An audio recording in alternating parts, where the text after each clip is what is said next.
Well, hello again. This is Grandpa Jim from Grandpa Jim's Gardening Tips. And today we're going to be planting some new herbs. In particular, we're going to be planting basil. Now, basil is a really wonderful flavoring for all of your foods, and we're going to be growing different kinds, but today we're going to be planting lemon basil.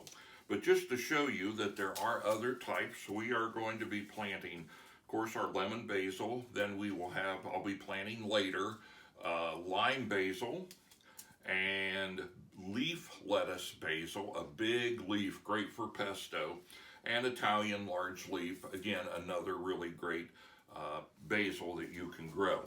Now, what we're going to do here for this video, we're just going to go ahead and plant the lemon basil. They're all planted the same. Now, lemon basil is my wife Susan's favorite. She loves it. She loves the lime. She mixes it up in some salads, pulls a few leaves off. You can make even a lemon flavored pesto with it. Make a lemon flavored tea. It's very good. Just an excellent, true, really smells like lemon and tastes like lemon. So anyway, we're going to be planting the basil here. Now with the basil, what I usually do is I'll pour a little bit, some of the seeds into my hand here.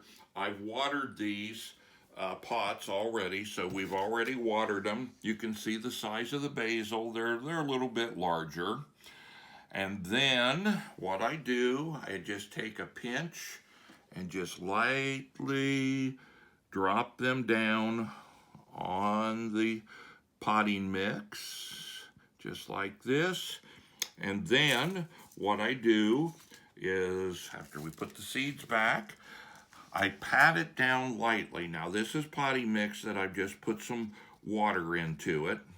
And then basil, because the seeds are so small, all that I do is just sprinkle lightly a little bit more potting mix on it. And then I kind of tap that down, and then we water the top of the basil. Again, basil is a wonderful type of herb to grow.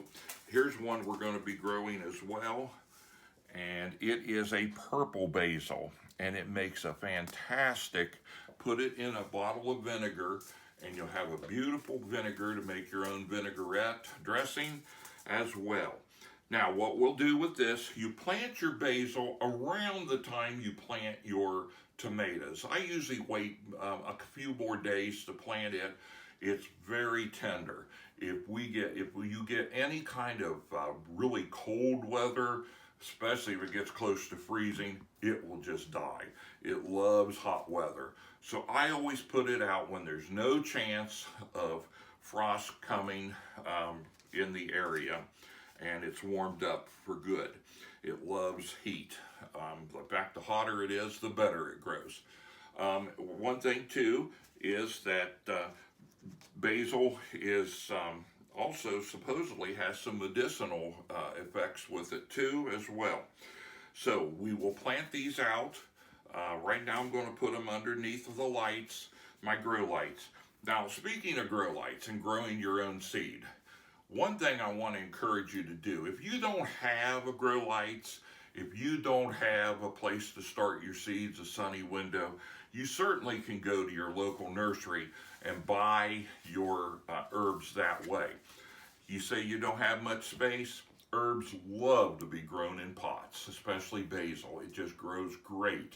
You go out, take a little snip of it here and there for different uses, the different way you like to use them.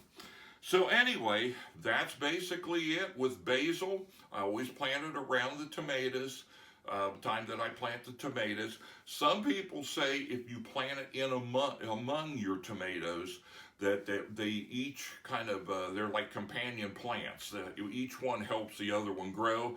I haven't noticed any difference, but that's what the story is anyway on it. So again, I encourage you, in these days when things are kind of tough, grow your own food. And you don't have to have a big garden. You don't have to have a bunch of raised beds. Maybe that's a good way of just starting. But anyway, this is Grandpa Jim, and look forward to talking with you on some future videos.